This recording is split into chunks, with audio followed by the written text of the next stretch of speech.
නීතිඥ දන්ත මහත්මයාගේ සුරතින් මේ විදිහට තරඟය ආරම්භ කරන වගේ තමයි දක්නට ලැබෙන්නේ.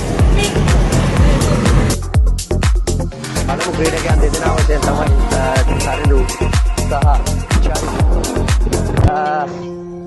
මතුසංග උත්සාහ කරනවා මම හිතන්නේ මේ පොකුරට එන්න. ඌ ඇතුළු කණ්ඩායම ඉතින් අත්‍තරම චන්දිමාල් ගුවන් හමුදාව නියෝජනය කරන ක්‍රීඩකයා.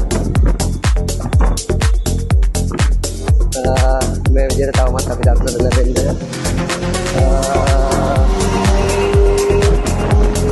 අද දවසේ කවුරු ජයග්‍රහණය කරයිද? ඉතින් ඒ ජයග්‍රහණය සමගින් චරිත් සහ තරිඳුගේ ගම පියසේ පාබැදි තරගය උන්නාරුවෙන් බිහිවෙච්ච දක්ෂ ක්‍රීඩකයෙක් ඇත්තටම තරිඳු ශ්‍රී ලංකා ගුවන් හමුදාව පනපවන 23 පාරක ක්‍රීඩකයෙක් තමයි ඔහු සඳහන් වන්නේ. අද බලමු ඔහුගේ තරගය කුමක් සිදු කරයිද? අද වෙනසකට ලක් වෙනවා මට මතක් වෙනවා එක් අවස්ථාවල් වල ජය රේඛාව පසු කර ගිය අවස්ථාවල් මට මතක් වෙනවා.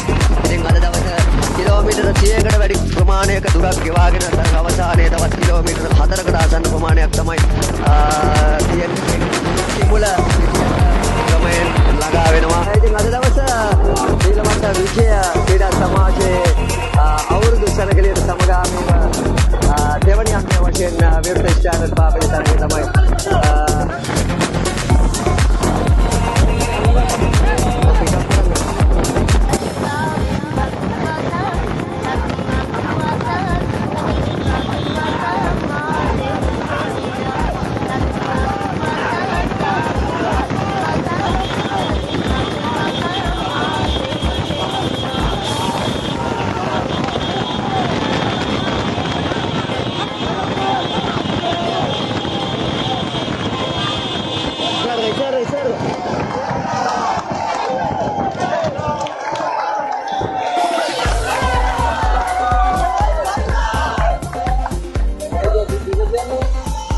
area dekat